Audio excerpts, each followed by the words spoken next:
아들이 번 돈은 물론 며느리의 비상금까지 싹 쓸어가는 지독한 시어머니. 마을에선 돈에 미친 노인이라 욕했지만 그녀가 밤마다 몰래 꺼내보는 보자기엔 상상도 못할 비밀이 숨겨져 있었습니다. 그 속에 든 건 황금이 아니라 아들의 인생을 망칠 뻔한 이것이었습니다. 새 가족 이야기 시작합니다. 도깨비 아담을 찾아주셔서 감사합니다. 구독과 좋아요는 큰 힘이 됩니다. 이야기 시작하겠습니다. 그 집 며느리 순떡이 처음 이상하다 느낀 건 시집 온 지 사흘째 되는 날 이른 아침이었습니다. 닭이 울기도 전에 눈을 뜬 순덕은 부엌에 불을 지피고 조반을 준비하려 나섰습니다. 그런데 사랑채 쪽에서 인기척이 들리더니 시어머니 박씨가 두꺼운 솜저고리를 걸치고 대문 쪽으로 성큼성큼 걸어 나가는 것이었습니다. 새벽 안개가 채 가시지도 않은 시각에 여인이 혼자 대문을 나서는 일은 흔치 않았습니다. 순덕은 아궁이 앞에 쪼그려 앉은 채 그 뒷모습을 멍하니 바라볼 수밖에 없었습니다. 박씨는 그 고을 사람들 사이에서도 이름이 높았습니다. 모진 사람으로 이름이 높았다는 뜻입니다. 아들 만복이 처음 장가를 든다고 했을 때 처갓집 쪽 어른들이 은근히 걱정 어린 눈길을 주고받았다는 얘기가 돌 정도였습니다. 입술이 얇고 눈빛이 날카로우며 웃는 일이 거의 없는 사람이었습니다. 밥상을 받아도 고맙다는 말 한마디가 없고 빨래를 개어드려도 눈짓 한 번 주지 않았습니다. 순덕은 그저 시어머니 성정이 그런가 보다 하고 속으로 사귀며 지냈습니다. 그런데 문제는 돈이었습니다. 남편 만복은 이웃 고을 장터의 배와 무명을 떼어다 파는 일을 했습니다. 장이 서는 날이면 새벽같이 길을 나서 저물녘 깨야 돌아오는 고단한 살림이었습니다. 그렇게 번 돈을 만복이 집에 들여오는 법이 없었습니다.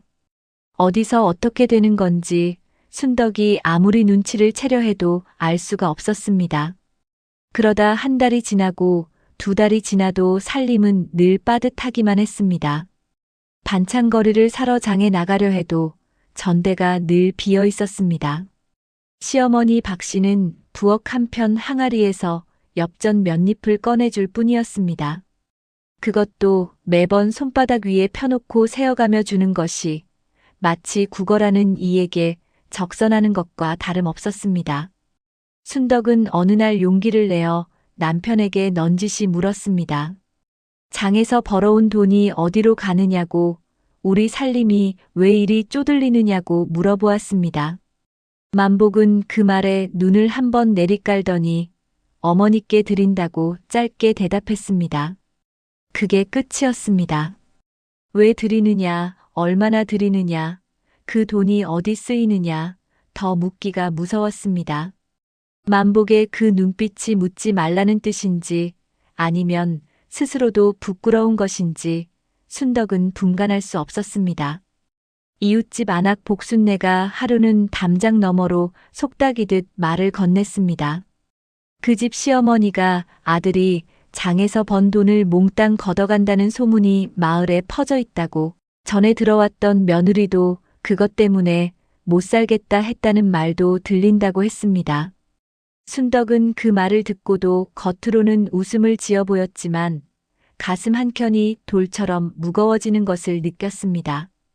시어머니 박씨는 정말이지 돈에 유난했습니다. 만복이 장에서 조금이라도 더 벌어오는 날이면 귀신같이 알고 그것까지 가져갔습니다. 순덕이 친정 어머니한테서 받아온 비상금도 박씨 눈에 띄면 의뢰 이런저런 핑계를 대며 가져가는 일이 있었습니다. 당장 제사 비용이 모자란다느니, 기와가 내려앉아 수리해야 한다느니, 급하게 쓸 때가 생겼다느니 하며 가져가고는 결코 돌려주는 법이 없었습니다. 밤이 깊어 만복이 잠든 뒤 순덕은 혼자 부엌 바닥에 쭈그려 앉아 눈물을 훔치는 날이 많았습니다. 서러운 것보다 억울한 것이 더 컸습니다. 시어머니가 욕심이 많은 사람이라면 이해라도 해보려 했겠지만 그 돈이 어디 쓰이는지 도통 보이지 않으니 더더욱 답답했습니다. 집안이 넉넉해지는 것도 아니고 시어머니가 좋은 비단을 걸치는 것도 아니었습니다. 박 씨는 여전히 낡은 무명 저고리를 걸치고 끼니도 며느리와 똑같이 검소하게 들었습니다. 그 돈이 대체 어디로 흘러가는 것인지 순덕은 밤마다 그 생각으로 잠을 이루지 못했습니다. 타다 남은 아궁이의 불씨가 꺼져가는 것을 멍하니 바라보며 이 집에서 내 삶도 저 불씨처럼 사그라드는 것은 아닌가 하는 두려움이 가슴을 눌렀습니다. 박 씨가 처음부터 차가운 사람은 아니었습니다. 아니, 정확히 말하자면 그 차가움 아래에 무언가가 있다는 것을 느끼는 사람은 거의 없었습니다. 마을에서 박 씨를 오래 알고 지낸 사람들도 그저 돈에 눈이 먼 늙은 과부라고들 했습니다. 며느리 순덕도 처음에는 그렇게만 생각했습니다. 그런데 이상한 일이 하나 있었습니다. 시어머니 박 씨가 돈의 극성인 것은 분명했지만 정작 자기 자신에게는 한 푼도 쓰지 않는다는 것이었습니다. 순덕이 시집 온 지 반년이 지나도록 박 씨가 장터에 나가 무언가를 사들고 온 것을 본 적이 없었습니다. 몸이 아파 한약이라도 지어야 할 때면 약방 문 앞에서 한참을 망설이다 그냥 돌아오는 것을 순덕이 목격하기도 했습니다. 그러면서도 아들 만복이 장에서 번 돈은 한 달도 빠짐없이 고스란히 가져갔습니다. 순덕은 어느 날 시어머니의 방을 쓸다가 이상한 것을 보았습니다. 꽤 깊숙이 낡은 광목 보자기 하나가 꼭꼭 쌓여 있었습니다. 그냥 두꺼운 묶음이라 생각했는데 보자기 귀퉁이 사이로 무언가가 살짝 비쳐 보이는 것 같았습니다. 순덕의 손이 거기 닿는 순간 등 뒤에서 박 씨의 목소리가 날카롭게 떨어졌습니다. 건드리지 말라고, 다음부터는 남의 방 구석은 손대지도 말라고 했습니다. 그 목소리가 어찌나 서늘했던지 순덕은 손을 거두고 방을 나오면서 온몸에 소름이 돋았습니다. 보자기 안에 무엇이 있는지는 알 수 없었습니다. 그러나 그것이 무언가 중요한 것이라는 것만큼은 분명히 느껴졌습니다. 박 씨가 그렇게 기를 쓰고 감추는 것이라면 보통 것이 아닐 터였습니다. 그의 가을이 깊어갈 무렵 만복에게 일이 생겼습니다. 그 고을 장터에 큰 상단이 들어오면서 작은 행상들이 설 자리를 잃어가기 시작했습니다. 만복도 그 여파를 피할 수 없었습니다. 장이 서는 날에도 배가 팔리지 않아 빈 지게를 지고 돌아오는 날이 잦아졌고 날이 갈수록 만복의 얼굴에 그늘이 짙어졌습니다. 아침마다 장으로 나서는 발걸음이 무거워졌고 집에 돌아오면 밥도 제대로 들지 않고 그냥 드러눕는 날이 많아졌습니다. 순덕은 그런 남편 곁에서 말없이 등을 쓸어주었습니다. 그런데 이상하게도 그 어렵던 시절에 박 씨의 태도에 미묘한 변화가 생겼습니다. 여전히 말수는 적었고 표정도 굳어 있었지만 밥상에 반찬이 조금씩 늘었습니다. 순덕이 내놓지 않은 북어국이 상 위에 올라와 있는 날도 있었고 만복의 낡은 두루마기가 감쪽같이 기워져 있는 것을 보기도 했습니다. 누가 한 것인지 물을 수도 없었습니다. 박 씨는 그런 것에 대해 말을 꺼내는 법이 없었고 순덕도 선뜻 고맙다는 말을 꺼내기가 어려웠습니다. 두 사람 사이에는 언제나 보이지 않는 벽이 서 있었습니다. 순덕이 몰래 눈물을 훔치던 어느 밤 부엌 쪽에서 희미한 소리가 들렸습니다. 발소리를 죽이고 내다보니 박 씨가 아궁이 앞에 쪼그려 앉아 작은 솥에 무언가를 다리고 있었습니다. 손에 들린 것은 생강이었습니다. 박 씨는 순덕의 기척을 느꼈는지 고개를 돌렸지만 이내 다시 불 쪽으로 시선을 내렸습니다. 며칠째 기침 기운이 있던 순덕을 위해 생강탕을 다리고 있다는 것을 순덕은 직감했습니다. 그러나 박 씨는 끝내 그 말을 입 밖에 꺼내지 않았습니다. 그냥 사발 하나의 생강탕을 따라 부엌 선반 위에 올려두고는 소리 없이 방으로 들어가 버렸습니다. 순덕은 그 사발을 두 손으로 감싸쥐고 한참 동안 서 있었습니다. 뜨거운 것이 손바닥을 타고 번졌습니다. 눈물인지 김인지 구분할 수 없는 것이 눈앞을 흐렸습니다. 차갑고 모진 사람이라 여겼는데 그 손이 달인 생강탕이 어찌 이리 따뜻한지 순덕은 그 밤 내내 그 물음을 가슴에 안고 있었습니다. 겨울이 되었습니다. 첫눈이 내리던 날 만복은 아침 일찍 이웃 고을까지 배를 팔러 먼 길을 떠났습니다. 날이 저물어도 돌아오지 않았고 밤이 깊어지도록 대문 여는 소리가 없었습니다. 순덕은 사랑채 앞을 몇 번이나 오가며 마음을 졸였습니다. 눈이 수북이 쌓인 마당을 바라보다가 결국 행랑채 아이를 시켜 마을 어귀까지 마중을 내보냈습니다. 박 씨는 그런 순덕을 보면서도 아무 말이 없었습니다. 안방에서 바느질을 하고 있는 것인지 불빛 하나만 창호지에 비칠 뿐이었습니다. 순덕은 시어머니가 걱정도 하지 않는다고 속으로 서운했습니다. 그러나 이내 마음을 고쳐 먹었습니다. 저분은 원래 그런 분이라고 말 없는 것이 무관심은 아닐 거라고 억지로 생각을 돌렸습니다. 만복이 돌아온 것은 밤이 한참 깊은 뒤였습니다. 눈길을 오래 걸었는지 신발 아래 눈이 두껍게 붙어 있었고 얼굴은 찬바람에 시뻘겋게 달아올라 있었습니다. 그런데 만복의 표정이 이상했습니다. 지쳐있기도 했지만 그 안에 무언가 무거운 것을 담고 있는 얼굴이었습니다. 순덕이 뜨거운 숭늉을 떠다주며 오늘 장사는 어땠느냐고 물었더니 만복은 한참 동안 말이 없다가 이렇게 말했습니다. 빚쟁이를 만났다고 아버지 때부터 내려온 빚이 아직 남아있다고 했습니다. 순덕은 그 말에 가슴이 철렁했습니다. 시집 오기 전에 그런 말은 들은 적이 없었습니다. 친정 어머니가 미리 알았더라면 혼사를 다시 생각했을지도 모를 일이었습니다. 만복은 말을 잇기 어려운 듯 숭늉 사발만 손으로 감쌌습니다.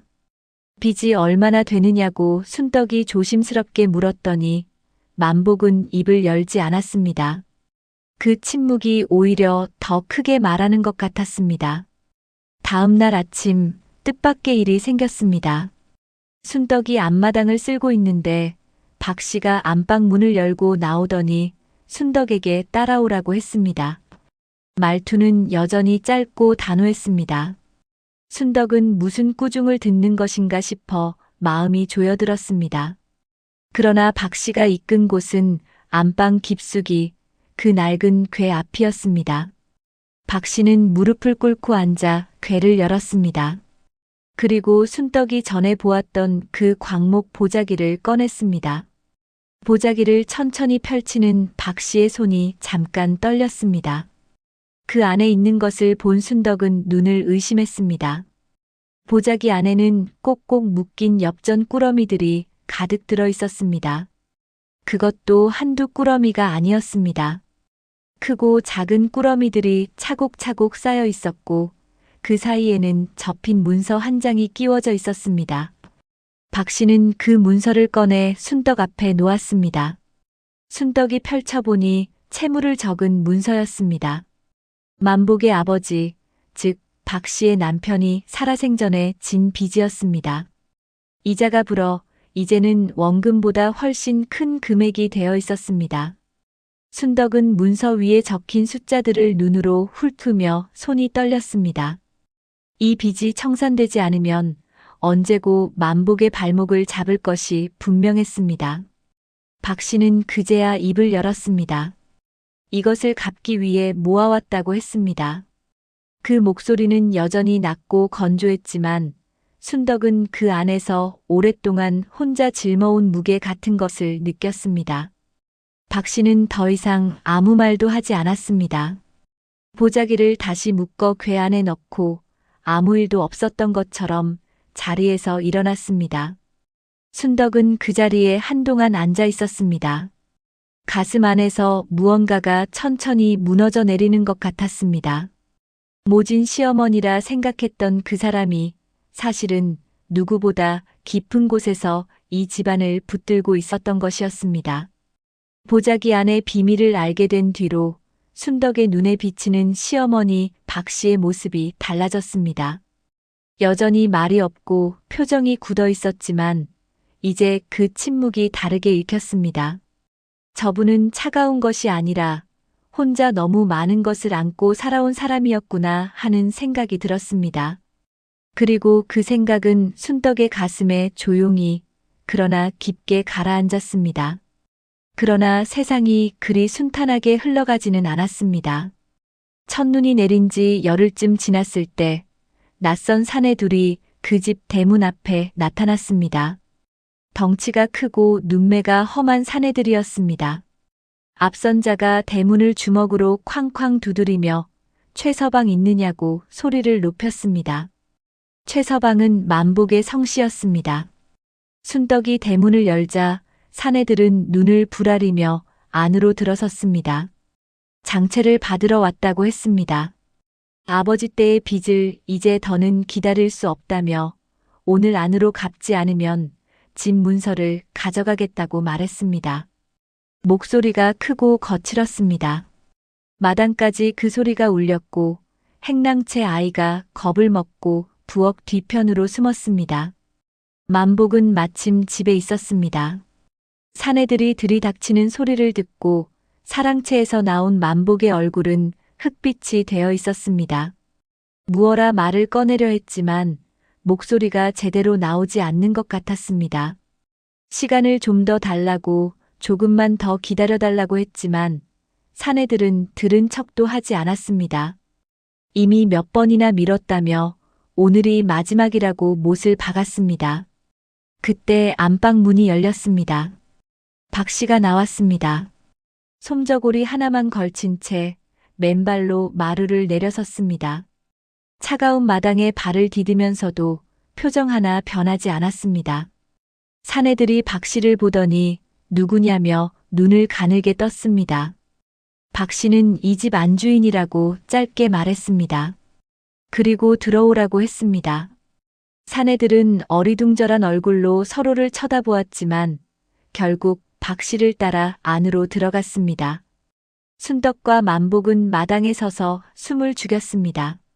안방 안에서 무슨 말이 오가는지 들리지 않았습니다.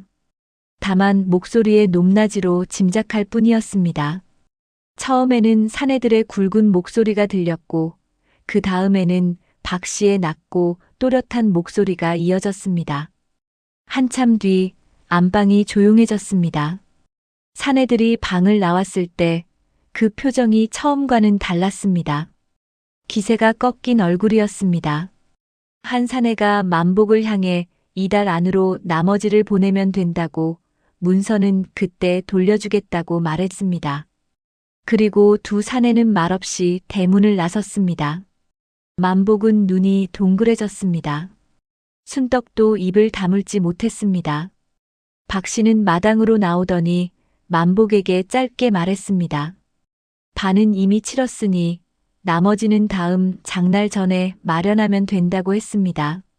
그러면서 품에서 작은 엽전 꾸러미 하나를 더 꺼내 만복의 손에 얹었습니다. 만복은 그 꾸러미를 받아 쥐고는 오래도록 아무 말을 하지 못했습니다. 눈시울이 붉어지는 것을 감추려는 듯 고개를 돌렸습니다. 순덕은 그 장면을 보면서 이 집의 기둥이 처음부터 누구였는지를 비로소 알 것 같았습니다. 찬바람이 마당을 가로질렀습니다. 그러나 그 차가움이 예전처럼 스산하게 느껴지지 않았습니다. 빚쟁이들이 물러간 뒤 그 집 안에는 묘한 고요함이 찾아들었습니다. 만복은 며칠 동안 말이 없었고 박 씨는 여전히 아무 일도 없었던 것처럼 살림을 꾸렸습니다. 순덕만이 혼자 그날의 일을 되새기며 시어머니를 새로운 눈으로 바라보았습니다. 어느 날 저녁 순덕은 용기를 내었습니다. 박 씨가 혼자 안방에서 바느질을 하고 있는 틈을 타 조심스럽게 방문을 두드리고 들어갔습니다. 여쭤볼 것이 있다고 했습니다. 박 씨는 바느질하던 손을 멈추지 않으면서 들어오라고 했습니다. 순덕은 무릎을 꿇고 앉아 한참을 머뭇거리다가 어머니는 언제부터 그 돈을 모으셨느냐고 물었습니다. 박 씨의 손이 잠깐 멎었습니다. 그리고 이내 다시 움직이기 시작했습니다. 긴 침묵이 흘렀습니다. 순덕은 잘못 여쭤봤나 싶어 무릎 위에 올린 손을 꼭 쥐었습니다. 그런데 박 씨가 천천히 입을 열었습니다. 만복의 아버지가 세상을 떠난 것은 만복이 12살 때의 일이었다고 했습니다. 갑작스러운 병이었습니다.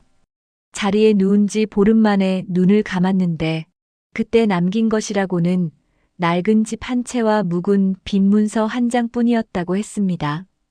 박 씨는 그 빈 문서를 처음 받아들었을 때 손이 떨렸다고 했습니다. 울지도 않았다고 했습니다. 울 시간이 없었다고 했습니다. 12살짜리 아들 하나를 데리고 갚아야 할 빚과 마주 앉아 어떻게 살 것인가를 생각했다고 했습니다. 그때부터였다고 박 씨는 말했습니다. 남들 눈에 모진 사람으로 보이더라도 상관없었다고 했습니다. 아들이 자라서 장가를 들고 새 살림을 시작할 때 빈 문서 하나 없는 집을 물려주는 것이 자신이 해야 할 일이라고 생각했다고 했습니다. 그래서 끼니를 줄였고 옷을 줄였고 몸이 아파도 약을 아꼈다고 했습니다. 장이 서는 날이면 남의 집 상일도 마다하지 않았다고 했습니다. 순덕은 그 말을 듣는 동안 눈이 뜨거워졌습니다. 그러나 소리내어 울지 않으려 애를 썼습니다. 박 씨가 그런 것을 좋아하지 않는 사람이라는 것을 알았기 때문입니다. 대신 고개를 숙여 소리 없이 절을 올렸습니다. 박 씨는 그 절을 받으면서도 담담했습니다. 다만 바느질하는 손이 그 순간만큼은 무릎 위에 조용히 내려앉아 있었습니다. 박 씨가 덧붙여 말했습니다. 며느리한테 고생을 시킨 것은 알고 있다고 했습니다. 그러나 그것도 다 이유가 있었다고 했습니다. 만약 순덕이 돈을 자유로이 쓰다 보면 빚쟁이들이 냄새를 맡고 더 들이닥칠 것이 뻔했다고 했습니다. 살림이 쪼들려 보여야 그들도 함부로 다그치지 못한다는 것을 오랜 세월 몸으로 익혔다고 했습니다. 순덕이 억울하게 생각할 것을 모르지 않았지만 먼저 설명하면 오히려 말이 새어나갈까봐 입을 다물었다고 했습니다. 그 말을 듣는 순간 순덕은 그동안 가슴에 쌓인 응어리가 한꺼번에 풀리는 것을 느꼈습니다. 방을 나오면서 순덕은 하늘을 보았습니다. 겨울 하늘이 깊고 맑았습니다. 별이 촘촘했습니다. 시어머니가 혼자 저 차가운 밤을 얼마나 오래 버텨온 것인가 하는 생각이 들었습니다. 모진 사람이라 불리면서도 그 모진 마음 아래에 아들 하나를 위한 평생의 다짐을 품고 살아온 사람이었습니다. 순덕은 그날 밤 처음으로 시어머니를 위해 마음속으로 기도를 올렸습니다. 그 일이 있고 난 뒤 순덕은 달라졌습니다. 겉으로 보기에 크게 다른 것은 없었습니다. 여전히 새벽에 일어나 부엌에 불을 지폈고 시어머니 밥상을 먼저 차렸습니다. 그러나 그 마음가짐이 달라진 것이었습니다. 전에는 해야 하니까 하는 일이었다면 이제는 하고 싶어서 하는 일이 되었습니다. 작은 차이 같지만 그 차이는 매일 아침 부엌 아궁이에 불을 지필 때 순덕의 눈빛에서 드러났습니다. 순덕은 남편 만복에게도 솔직하게 말을 꺼냈습니다. 어머니한테서 들은 이야기를 전했습니다. 만복은 그 말을 듣고 오래도록 말이 없었습니다. 그도 어머니가 왜 그리 살아왔는지를 어렴풋이는 알고 있었지만 막상 아내의 입을 통해 들으니 가슴에 와닿는 것이 달랐던 모양이었습니다. 만복은 그날 저녁 박 씨의 방 앞에 무릎을 꿇고 앉아 아무 말 없이 절을 올렸습니다. 박 씨도 아무 말하지 않았습니다. 다만 방 안에서 등잔 불빛이 한동안 꺼지지 않았습니다. 순덕은 한 가지 결심을 했습니다. 시어머니가 혼자 져온 짐을 이제는 자신도 함께 지겠다고 마음먹었습니다. 그러자면 우선 살림을 늘려야 했습니다. 만복의 장사만으로는 빠듯했습니다. 순덕은 친정에서 배운 바느질 솜씨를 살리기로 했습니다. 친정 어머니가 손재주가 좋아 순덕에게 어릴 적부터 침선을 가르쳤는데 그것이 이제 쓸모가 될 참이었습니다. 이웃 고을 포목전에 부탁해 삭바느질 거리를 얻어왔습니다. 처음에는 작은 것들이었습니다. 버선 한 켤레, 속적삼 하나, 이런 것들을 밤새 꿰매어 돌려보내면 품삯이 조금씩 생겼습니다. 순덕은 그 품삯을 모아 박 씨에게 드렸습니다. 박 씨는 처음에는 받지 않으려 했습니다. 내 손이 상한다고 밤을 새워 바느질하면 눈이 먼저 망가진다고 했습니다. 그 말이 전에 들었던 냉담한 목소리와 같은 목소리였지만 이제 순덕의 귀에는 다르게 들렸습니다. 걱정이 담긴 목소리였습니다. 순덕이 거듭 드리겠다고 하자 박 씨는 마지못한 듯 받았습니다. 그러면서 짧게 말했습니다. 바느질하다 손 꼬이면 내가 고쳐주마. 그렇게 말했습니다. 그것이 박 씨가 순덕에게 건넨 말 중에 가장 긴 문장이었습니다. 순덕은 그 말이 가슴에 박혔습니다. 그날부터 밤마다 안방에는 등불 2개가 켜졌습니다. 하나는 박 씨 앞에, 하나는 순덕 앞에, 두 사람은 나란히 앉아 바느질을 했습니다. 말은 많지 않았습니다. 그러나 그 침묵이 이제는 차갑지 않았습니다. 바늘이 천을 뚫고 지나가는 소리, 등잔이 타오르는 소리, 그리고 이따금 들리는 겨울 바람 소리 속에서 두 여인은 조용히 서로를 알아가고 있었습니다. 만복은 그 모습을 사랑채 문 너머로 엿보다가 괜히 코끝이 시큰해져서 자리를 피하는 일이 잦았습니다. 아내와 어머니가 나란히 앉아있는 그 풍경이 자신이 오래도록 바라온 것이었는지도 모른다는 생각이 들었기 때문입니다. 봄이 가까워질 무렵이었습니다. 박 씨가 모아온 엽전 꾸러미로 빈 문서의 마지막 남은 금액을 갚는 날이 다가오고 있었습니다. 만복도 순덕도 그날만을 손꼽아 기다렸습니다. 오랫동안 이 집 위에 드리워져 있던 무거운 그늘이 마침내 거치는 날이 될 것이었습니다. 그런데 그 기쁨을 앞두고 뜻밖의 일이 터졌습니다. 만복이 장에서 돌아오는 길에 발을 헛디뎌 크게 다친 것입니다. 눈 녹은 물이 길가에 흘러 얼어붙어 있었는데 그 위를 지나다 미끄러지며 넘어졌습니다. 발목이 심하게 삐었고 무릎에서 피가 흘렀습니다. 마침 지나가던 이웃 마을 사람이 부축해서 데려왔을 때 만복의 얼굴은 흑빛이었고 지게는 이미 길에서 잃어버린 뒤였습니다. 지게 위에 실려있던 배 꾸러미도 함께 사라졌습니다. 순덕은 만복을 방에 눕히고 상처를 살피면서 눈물이 나오려는 것을 참았습니다.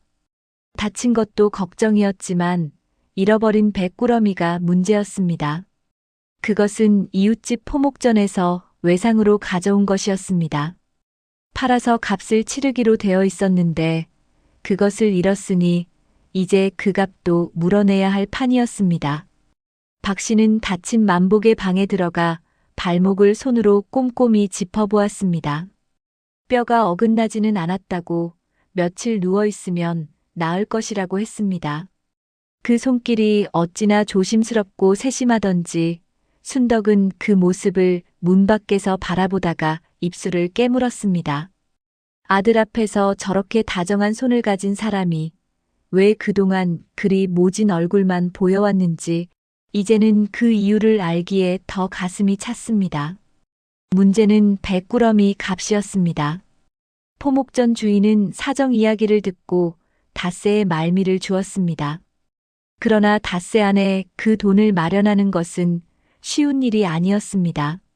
만복은 누워있고 순덕의 바느질 품삯은 그 금액에 한참 모자랐습니다. 박 씨의 보자기 안에 남아있는 돈을 쓰자니 그것은 마지막 빚을 갚아야 할 돈이었습니다. 이쪽을 막으면 저쪽이 터지는 형국이었습니다. 순덕은 밤새 잠을 이루지 못했습니다. 이리저리 궁리를 해보아도 뾰족한 수가 없었습니다. 친정에 손을 벌리자니 이미 여러 번 신세를 진 터라 낯이 서지 않았습니다. 마을 어기 전당포를 생각해 보기도 했지만 맡길 만한 것이 변변치 않았습니다. 순덕이 시집 올 때 가져온 은비녀 하나가 있었는데 그것은 돌아가신 친정 어머니의 어머니로부터 내려온 것이라 선뜻 손이 가지 않았습니다. 그때 박 씨가 순덕의 방문을 두드렸습니다. 밤이 깊은 시각이었습니다. 순덕이 문을 열자 박 씨는 아무 말 없이 작은 보자기 하나를 내밀었습니다. 순덕이 받아 펼치니 그 안에 엽전 꾸러미 하나가 들어 있었습니다. 박 씨는 짧게 말했습니다. 포목전 값을 먼저 치르라고 했습니다. 빈문서 쪽은 한 달만 더 미루면 된다고 이미 저쪽과 이야기를 해두었다고 했습니다. 순덕은 그 꾸러미를 두 손으로 받아 쥐고 고개를 들었습니다. 박 씨의 얼굴이 등잔 불빛 아래에서 조용히 빛나고 있었습니다. 순덕은 무어라 말을 하려 했지만 목이 메었습니다. 박 씨가 먼저 말했습니다. 울지 말라고 우는 것은 다 해결되고 나서 실컷 해도 된다고 했습니다. 그러면서 몸을 돌려 자기 방으로 걸어갔습니다. 순덕은 그 뒷모습을 보며 꾸러미를 가슴에 꼭 안았습니다. 그 안에 든 것이 단순한 돈이 아니라는 것을 느꼈습니다. 오랜 세월 한 여인이 혼자 꿋꿋이 버텨온 마음 같은 것이 담겨 있었습니다. 닷새가 지났습니다. 포목전 값은 무사히 치러졌고 만복의 발목도 조금씩 나아가고 있었습니다. 순덕은 매일 아침 남편의 발목에 삼배를 새로 감아주었고 박 씨는 방 안에서 미음을 끓여 들여보냈습니다. 세 사람이 같은 지붕 아래에서 말없이 서로를 돌보는 날들이 이어졌습니다. 그러던 어느 날 아침 뜻밖에도 박 씨가 먼저 순덕을 불렀습니다. 뒤란에 있는 매화나무 아래로 오라고 했습니다. 순덕이 나가보니 박 씨가 나무 아래에 서서 가지 끝을 바라보고 있었습니다. 이른 봄 햇살이 뒤란까지 들어와 매화 봉오리가 터지려는 참이었습니다. 꽃망울이 오동통하게 부풀어 있었고 몇 개는 이미 흰 꽃잎을 살짝 열어 보이고 있었습니다. 박 씨는 한동안 그 가지를 바라보다가 말을 꺼냈습니다. 이 나무는 만복아비가 심은 것이라고 했습니다. 만복이 태어나던 해 봄에 심었다고 했습니다. 아이가 이 나무처럼 곱게 자라기를 바라는 마음으로 심었는데 아비는 먼저 가고 나무만 남았다고 했습니다. 박 씨의 목소리는 담담했지만 그 안에 오래 묵은 그리움 같은 것이 배어 있었습니다. 순덕은 조용히 그 옆에 섰습니다.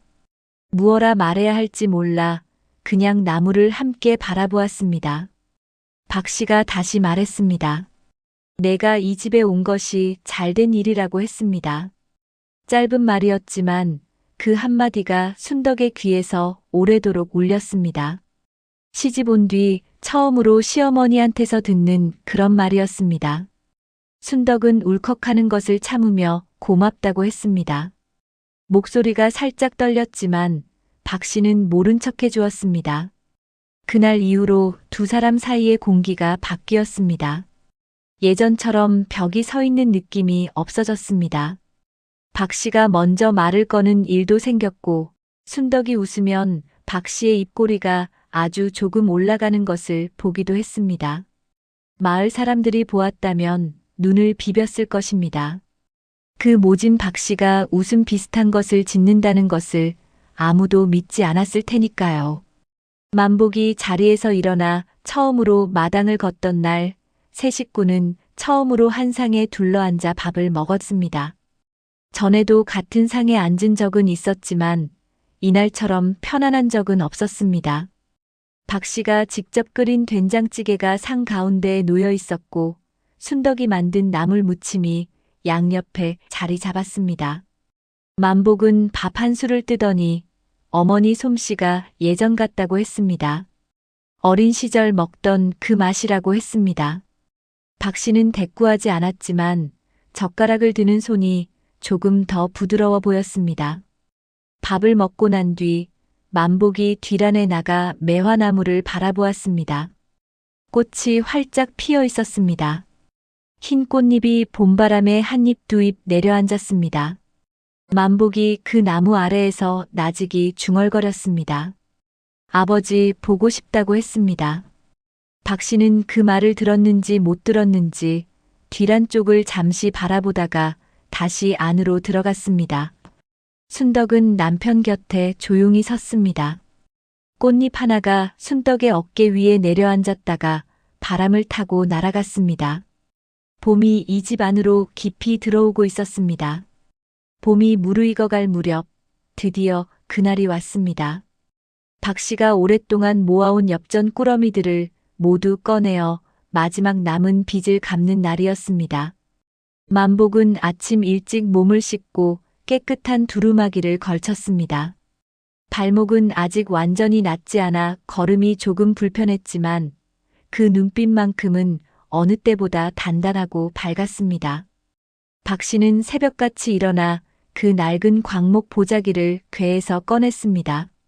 하나하나 꾸러미를 풀어 엽전을 세는 손길이 오래도록 이어졌습니다. 순덕은 옆에 앉아 함께 세었습니다. 숫자가 맞아 떨어지는 순간 두 사람은 눈을 마주쳤습니다. 말은 없었지만 그 눈빛 안에 많은 것이 담겨 있었습니다. 박 씨가 자리에서 일어나 꾸러미를 보자기에 다시 꼼꼼히 쌌습니다. 그 손이 처음으로 떨리지 않았습니다. 빚쟁이 쪽에서 나온 것은 전에 왔던 덩치 큰 사내들이 아니었습니다. 나이 지긋한 마름 한 사람이 왔습니다. 만복이 마루 위에서 보자기를 건네자 마름은 꾸러미를 하나하나 꼼꼼히 세었습니다. 한참이 걸렸습니다. 마당에는 봄볕이 따사롭게 내려앉았고 담장 너머에서 새 울음소리가 들렸습니다. 순덕은 부엌 어귀에 서서 그 광경을 바라보며 숨을 참았습니다. 박 씨는 마루 끝에 앉아 두 손을 무릎 위에 얹고 꼿꼿하게 앉아 있었습니다. 마름이 마침내 고개를 들었습니다. 수가 맞는다고 했습니다. 품에서 문서를 꺼내 만복에게 내밀었습니다. 만복이 두 손으로 그것을 받았습니다. 그 손이 가볍게 떨렸습니다. 마름은 인사를 하고 대문을 나섰습니다. 대문이 닫히는 소리가 났습니다. 그 소리가 유난히 크게 들렸습니다. 만복은 문서를 들고 한동안 서 있었습니다. 그리고 천천히 어머니 쪽으로 걸어갔습니다. 박 씨 앞에 무릎을 꿇었습니다. 어머니 하고 불렀습니다. 그것뿐이었습니다. 더 이상 말이 나오지 않는 것 같았습니다. 박 씨도 말이 없었습니다. 다만 손을 뻗어 만복의 머리 위에 얹었습니다. 그 손이 아주 잠깐 아들의 머리칼을 쓸었습니다. 순덕은 그 장면을 보다가 부엌 쪽으로 몸을 돌렸습니다. 두 사람만의 시간이라는 것을 알았기 때문입니다. 눈물이 흘러내리는 것을 느끼면서 순덕은 아궁이 앞에 쭈그려 앉아 불을 지폈습니다. 저녁이 되었습니다. 만복이 마당 한가운데에 작은 화로를 내왔습니다. 불씨를 살려 화롯불을 피웠습니다. 그리고 그 빈 문서를 꺼내 불 위에 올렸습니다. 종이가 불을 붙잡는 데는 그리 오래 걸리지 않았습니다. 노란 불꽃이 일었다가 이내 붉어졌습니다. 문서 위에 글씨들이 타들어가며 검게 오그라들었습니다. 박 씨는 화롯불 옆에 서서 그것을 바라보았습니다. 순덕은 그 옆에 섰습니다. 만복도 옆에 섰습니다. 세 사람이 나란히 서서 불꽃을 바라보았습니다. 문서가 다 타고 재가 되었습니다. 재는 봄바람에 조금씩 흩어졌습니다. 박 씨가 중얼거렸습니다. 다 됐다고 했습니다. 그 두 마디가 얼마나 많은 세월을 담고 있는 것인지 그 자리에 있던 세 사람은 말하지 않아도 알았습니다. 화롯불이 잦아들었습니다. 하늘 위로 별이 하나둘 떠올랐습니다. 봄밤이 깊어가고 있었습니다. 그러나 그 기품이 전혀 무겁지 않았습니다. 오히려 그 어느 밤보다 가볍고 환하게 느껴졌습니다. 문서가 타고 난 다음 날 아침 순덕이 눈을 떴을 때 집안의 공기가 달랐습니다. 무거운 것이 거쳐나간 자리에 가볍고 맑은 것이 들어찬 것 같았습니다. 부엌에 나가 아궁이에 불을 지피는데 이상하게 불이 잘 붙었습니다. 연기도 적었습니다. 봄볕이 부엌 창으로 들어와 아궁이 위 솥을 환하게 비쳤습니다. 순덕은 그 볕 안에 잠깐 손을 내밀어 보았습니다. 따스했습니다. 박 씨가 아침 일찍 뒤란에 나가 있는 것을 순덕이 보았습니다. 매화나무 아래에서 손을 뻗어가지 하나를 가만히 잡고 있었습니다.